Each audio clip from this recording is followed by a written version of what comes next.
My interest in film definitely started when I was a kid, and there was a summer when I was maybe around 10 or maybe even a little bit younger than that when this movie theater got built near where I lived. I lived in an area that was kind of rural that turned into suburban during my lifetime during my childhood. And so movie theater opened, and then they had this summer kids movie series, and I think it cost like $10 for the whole summer or something, and then every Monday, we could go see a kids movie. So that definitely got me hooked on going to the movies and being into movies, and sort of rolled from there. Well, I definitely, as a teenager and then young adult in my 20s, I wanted to be a filmmaker, to tell narrative stories with film, and I made a couple of shorts, and but I sort of am a big dabbler, so I just get involved in all kinds of different projects. And so then I found myself becoming more of an artist who works in film and does a whole bunch of other stuff too, rather than being just focused on being a filmmaker. And I think, and there are definitely exceptions to this, but it seems like to be a filmmaker and a good storyteller, you have to really work at it and be really focused. And I'm not focused. I'm all over the place, and I like being all over the place. So, being an artist allows me to do music and to work cinematically without working on large projects necessarily, and then to mix in other things I'm interested in too. Definitely something I learned, I think, from being in bands is the sort of magic that can happen if you allow there to be chance.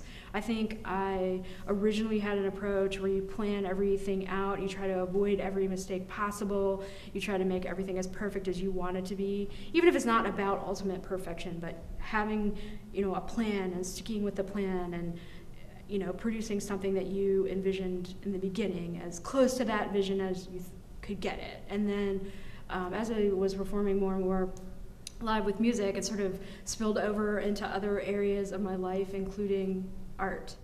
I think inevitably in life, by the things you do, you're working through things for sure. So there's definitely an element of that in my work. Because I think you have to do that, even in your everyday interactions, if you're being truthful on any level. But also I think that I definitely started making art as a political act.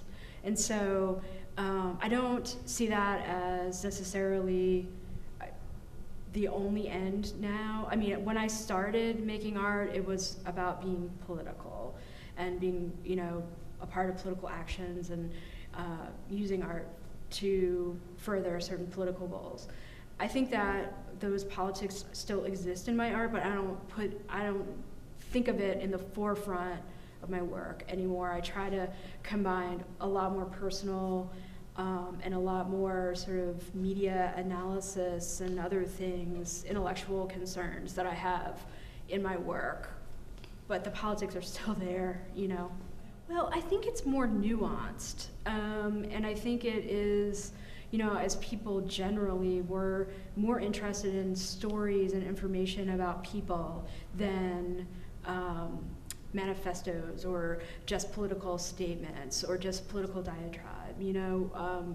We are, I think, innately interested in each other, even if it's to dislike each other, that's still a form of interest, right? Yeah. Well, I think pop culture is culture at this point, so I think that's why it's an important touchstone and why it influences my work, because I just feel like it's just such a part of our lives that it's hard to ignore it, and it's so powerful, and it's so political, and it's definitely geared towards certain ideas that I think need to be questioned. So I think there's that. And it's just so monolithic that it seems like it's diverse and like it's full of all these different ideas. Popular culture. When I say popular culture, I mean culture that is produced by a few mega companies that go under a whole bunch of different names to produce stuff at really high budget and then sort of beam it to us through a variety of devices at this point. And beneath that, there's a whole lot of other stuff going on, but to get to it, you really have to dig for it. And so that's why I think it's important to integrate it into my work, to hopefully I'm asking questions about it, and I hope through my work the viewer asks questions about it too. Even if you don't come to the same conclusion as me, I really don't care about that. It's about the question, you know.